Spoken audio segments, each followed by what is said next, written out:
पटना की चर्चित मॉडल अनीता देवी उर्फ मोना राय की मर्डर की गुत्थी को पुलिस ने सुलझा लिया। पटना पुलिस ने जो खुलासा किया वो बेहद चौंकाने वाला है। शारदा की साजिश का पर्दाफाश, बिल्डर से प्यार बना मोना के लिए काल, पति की आशिकी में पत्नी ने रची साजिश, 5 लाख में दी मॉडल मोना की सुपारी।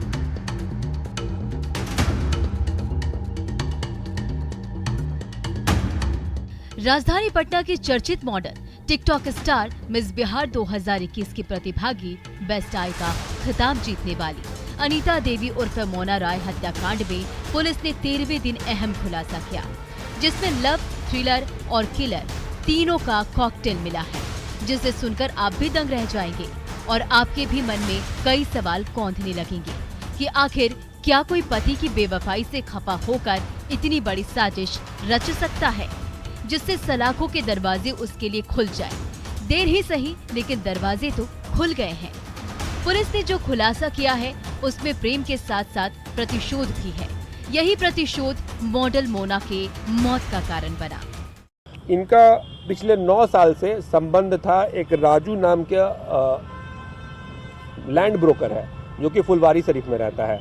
पहले मोना देवी भी वहीं रहती थी, तो वहीं अगल बगल में रहने के कारण उन दोनों की नज़दीकियां आपस में बढ़ी थी। धीरे धीरे पहले वो सिर्फ संबंध था जो चला आ रहा था इनके घर वालों को, मोना राय के घर वालों को और राजू ब्रोकर के घर वालों को, दोनों के संबंध के बारे में पता था। सब कोई 9 साल से एक साथ झेल रहे थे इस संबंध को।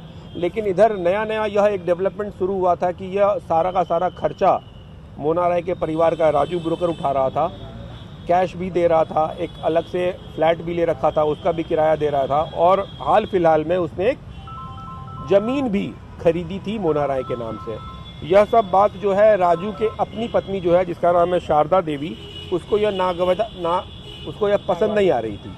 सुना आपने, मॉडल मोना को पटना के एक बिल्डर से प्यार हो गया था जिसका नाम राजू है। पिछले 9 सालों से मोना बिल्डर राजू के प्यार की गिरफ्त में थी, जो बिल्डर की पत्नी को रास नहीं आ रहा था। आशिकी के साथ साथ राजू मोना पर पैसे भी बेहिसाब लुटाता था, जो उसकी पत्नी को खटकता था। वो बार बार अपने पति राजू को मोना से दूर रहने की हिदायत देती थी। उसके बाद भी राजू मॉडल की प्यार में डूबा रहा। बिल्डर राजू के छोटे बेटे ने भी प्यार को लेकर ऐतराज जताया था। उसके बाद भी राजू मानने को तैयार नहीं था, जिसके बाद पति के प्यार में प्रतिशोध में पत्नी शारदा और बेटे विकास ने अपने संबंधियों से संपर्क साधा, 5 लाख में शूटर को हायर किया और मोना को रास्ते से हटाने की सुपारी दे दी, जिसे अंजाम तक पहुंचाने के लिए शूटर 12 अक्टूबर को मोना के घर के बाहर जा धमके और मौका देखकर गोली मार दी। तब अनीता देवी बच गई, लेकिन 17 अक्टूबर को वो बदमाशों की गोली के सामने जिंदगी की जंग हार गई। अपने ही एक रिलेटिव है उसका, एक सुदेश कुमार, उसको उसने अप्रोच किया, उसके और उसके बेटे ने, उसका जो एक छोटा बेटा है विकास कुमार, वो भी बहुत एक्टिवली इन्वॉल्व है इसमें। उसने अपने एक परिचित सुदेश कुमार को अप्रोच किया कि इस तरीके से चलता रहा तो मेरा पति जो है सारा का सारा पैसा, सारा का सारा जायदाद, जमीन सब जो है उस औरत के नाम से लिख देगा, इसलिए मैं उसे मरवाना चाहती हूँ। मैं इसके लिए 5 लाख रुपए खर्च करने तक के लिए भी तैयार हूँ। इनका एक और रिलेटिव है राहुल कुमार, जिसको इन्होंने 3 लाख रुपया दे भी दिया था मोना राय की हत्या करवाने के लिए, लेकिन राहुल कुमार वो बात नहीं करवा पाया।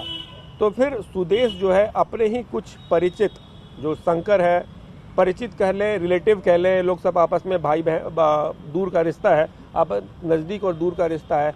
एक शंकर है, एक भीम है, एक विश्वकर्मा है, ये सब आपस में रिलेटिव है। ये तीनों आरा में रहते हैं, शंकर, विश्वकर्मा और भीम। तो इन तीनों को अप्रोच किया कि क्या तुम यह काम कर दोगे? ये लोग ये काम करने के लिए तैयार हो गए। इस मामले में कुल 7 लोगों को आरोपी बनाया गया है, लेकिन पुलिस ने अब तक एकमात्र शूटर को उद्वंत नगर से गिरफ्तार किया है, जिसका नाम भीम यादव है। हालांकि 2 शूटर अभी भी पुलिस की गिरफ्त से बाहर है। बिल्डर की पत्नी और बेटा भी फरार है, जिसकी गिरफ्तारी को लेकर पुलिस जगह जगह छापेमारी कर रही है। शायद इसी राज को मोना राज रखना चाहती थी, इसलिए मौत तक वो मौन रही, लेकिन अब उसके राज का पर्दाफाश हो गया। न्यूज़ 18 के लिए पटना से संजय की रिपोर्ट। राजधानी पटना में बदमाश इतने बेखौफ हो गए हैं कि दिन दहाड़े लूट की वारदात को अंजाम दे रहे हैं, वो भी पुलिस को खुली चुनौती देते हुए। रिपोर्ट देखिए।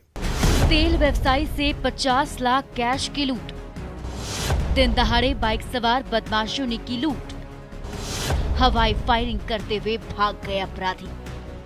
राजधानी पटना ही नहीं, पूरे बिहार में अपराधी इतने बेखौफ हो गए हैं कि दिन दहाड़े पुलिस की चुस्ती को चैलेंज करते हुए खुलेआम आपराधिक वारदात को अंजाम दे रहे हैं। खाकी के खौफ को मुंह चिढ़ा रहे हैं, राह चलते लूट की वारदात को अंजाम दे रहे हैं, वो भी राजधानी पटना के व्यस्ततम इलाके में। ये लूट के बाद की तस्वीरें हैं, जहां बाइक सवार बदमाशों ने अगम कुआं थाना क्षेत्र के सम्राट पेट्रोल पंप पर पीएनबी बैंक में पैसा जमा करने जा रहे तेल व्यवसायी से 50 लाख रुपए की लूट की वारदात को अंजाम दिया। जब लोगों ने लुटेरों का पीछा करना शुरू किया तो बदमाश हवाई फायरिंग करते हुए भाग निकले। लिखित जो दिया गया वो 50 लाख रुपए था। अच्छा, ऐसे लमसम कितने लोग थे? मतलब जो गाड़ी था वो कितना लोग था? कितनी संख्या थी गाड़ी? जैसे जो आदमी मेरा बताया उसके हिसाब मतलब कि 2 गाड़ी से था वो लोग, तो शायद दोनों एक गाड़ी पर 2 था और एक गाड़ी पर दोनों पर ही 2 था। एक था अपाची पे एक था, अपाची पे एक था, साइन पर 2 था। वही पेट्रोल पंप डेली हम लोग का जो आदमी बैंक में कलेक्शन जाता था वो जाता था, 2 दिन से बैंक बंद था तो वो अपना गया लेके लोग। अच्छा, गाड़ी के पीछे छुपा हुआ था शायद कहने के हिसाब से, तो गाड़ी के बीच में से निकला और वही दोनों को टक्कर मार दिया और वहाँ से बैग लेके चल। लूट के क्रम में फायरिंग भी किया गया? हाँ, फायरिंग भी हुआ है। अच्छा, लगी नहीं किसी को? लगी नहीं है, फायरिंग हुआ है। क्या चीज़ का बिजनेस करते हैं? तेल डालना, रिफाइन, सरसों तेल है, रिफाइन है, हाँ सभी चीज़ का। लूट की वारदात के बारे में बताया जा रहा है कि पीड़ित तेल व्यवसायी पिछले 3 दिन का कैश लेकर अपने एक स्टाफ के साथ बाइक से सुबह 9:40 पर अगम कुआं थाना क्षेत्र के सम्राट पेट्रोल पंप के कैंपस में स्थित पीएनबी बैंक में पैसा जमा कराने जा रहा था।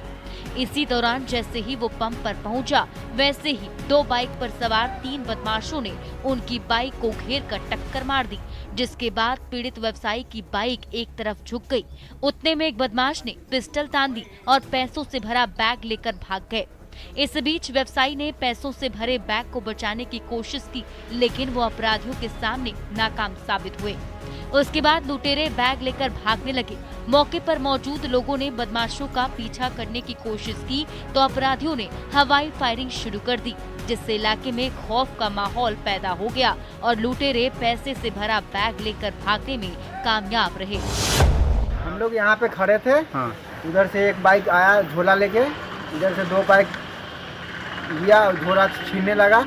तो हम लोग को थोड़ी मालूम था, बाद में चला कि पैसा है, तो बस वो उधर भाग गया, वो और पैसा वाला भी उधर भाग गया। बस। गोली कैसे चला? गोली एक राउंड मारा, धाए, उसके बाद हाँ सब भागा। इधर 50 लाख की लूट की खबर मिलते ही अगमकुआं थाने की पुलिस भी मौके पर पहुंची और मामले की छानबीन में जुट गई।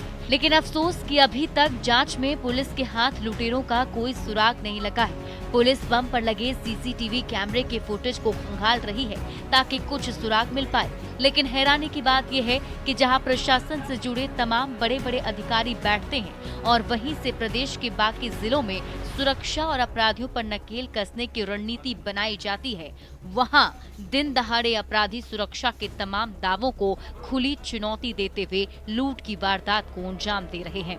इससे आप अंदाजा लगा सकते हैं कि बाकी के जिलों का क्या हाल होगा और आम से लेकर खास तक, कारोबारी से लेकर व्यवसायी तक कितने सुरक्षित होंगे। जब चिराग तले ही अंधेरा तो बाकी जिलों के भगवान ही मालिक होंगे। न्यूज़ 18 के लिए पटना से संजय की रिपोर्ट। वक्त तो चला एक ब्रेक का, जल्द हाजिर होते हैं।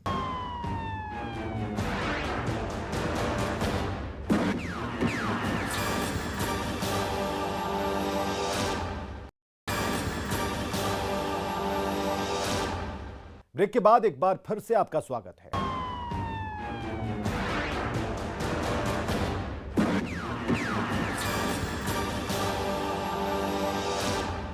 कटिहार से दिल को दहलाने वाली एक खौफनाक वारदात सामने आई, जहां पंचायत चुनाव में वोट नहीं देने पर वार्ड सदस्य के समर्थकों ने एक शख्स को जिंदा जलाने की कोशिश की। रिपोर्ट देखिए। चुनावी रंजिश में शैतान बना वार्ड सदस्य, समर्थकों ने घर में घुसकर की मारपीट, फिर की जलाने की कोशिश। मेरा घर में घुस के लेडीज के मारा, हम वोट नहीं दिए उसको। हाँ। संजय सिंह बथनाहा काका। अच्छा। वही आकर के मारा। सुना आपने, पंचायत चुनाव में वोट नहीं देने पर दबंगों ने इस शख्स की क्या हाल की है। शख्स पूरी तरह से जला हुआ है, दर्द से कराह रहा है और दबंगों की करतूत को बता रहा है, जिसे सुनकर आपका दिल दहल जाएगा, पैरों तले जमीन खिसक जाएगी और सोचने पर मजबूर हो जाएंगे कि आखिर कैसे कोई इतना बेरहम हो सकता है, वो भी वोट नहीं देने को लेकर। रूह को कपा देने वाली ये खौफनाक और डरावनी तस्वीर कटिहार जिले के मनसाही प्रखंड की है, जहां पंचायत चुनाव में वार्ड सदस्य संजय सिंह के पक्ष में वोट नहीं देने पर संजय सिंह के समर्थक संजय दास और अन्य कई लोगों ने घर में घुसकर पहले पीड़ित के परिजनों के साथ मारपीट की। उसके बाद पीड़ित नरेश शाह को पेट्रोल छिड़ककर जिंदा जलाने की कोशिश की है, जिसमें वो नाकाम रहे, जिसके बाद इलाके में अफरा तफरी का माहौल पैदा हो गया। परिवार में चीख पुकार की आवाज सुनाई देने लगी। आनंद फानंद में पीड़ित को अस्पताल पहुंचाया गया, जहां वो जिंदगी और मौत से जंग लड़ रहा है।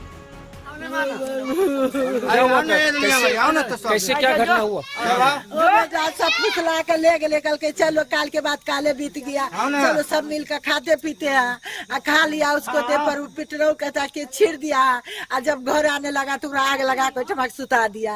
कौन ले गया था? उठा के कौन? संजय दास, विजय दास, रवि दास, सुरेश दास, अथी लालू दास, लेडीज भी। अच्छा। लेडीज जितना लेडीज है घर अंगना में पर में सब बीसों में सब बच्चा सब उसको वीडियो भी दिखा देते आपको। आग कब लगाया था? आग वह 6 बजे लगाया बेटा, हम लोग अंगना में बेटा जन्म नहीं, दोसर को यहाँ दौड़ कर कहने के लिए। सुना आप, ये पीड़ित की माँ है जो शैतानों की करतूत को बता रही है। शाम के 6 बज रहे थे, उसी वक्त संजय दास, विजय दास, रवि दास, सुरेश दास और लालू दास पीड़ित को बुलाकर ले गए, खिलाया पिलाया। उसके बाद नरेश शाह के शरीर पर पेट्रोल छिड़क कर आग लगा दी। जब परिवार के लोगों को पता चला तो हाहाकार मच गया। इस खौफनाक वारदात में आरोपी पक्ष की महिलाएं भी शामिल थी। इससे आप अंदाजा लगा सकते हैं कि सियासी विसात में लोग कुछ भी कर सकते हैं, नियम और कानून को ताक पर रखकर। वोट नहीं दिए के लिए मारा हमको लोग के। अच्छा, आया वोट नहीं दिए इसलिए का आया और पूछा, हमरा बहू है बड़ा, पूछा कि के तुम वोट नहीं दिया, तुम लोग के ना देखने नहीं चाहता। हमको पूछो के हाथ ना मचोड़ के ना के गिरा दिया तो हमारे बहू किया कहा कि जब हाथ जब तो हमारे पति से तुमको हाथ पकड़ेगा, तुमको हम झाड़ू से मारेंगे। तू कहा हमको पति के पकड़ा हाथ। तब हमारे पोती हमारे पुतों के यही बात पर सब मौगी सब घिसिया का, घर से घिसिया का, संजय दास, संजय सिंह जे जीता है संजय सिंह से सब वो से सब जी लगा हमरा पता कहीं पर कुछ बयान हुआ। किस चीज में जीता है संजय साहब? वार्ड सदस्य में। हाँ, 10 नंबर से। पुलिस के पास गए थे? हाँ गए थे। पुलिस कुछ की? बोला नहीं होगा जब तक सरपंच मुखिया से नहीं लिखा के आइएगा।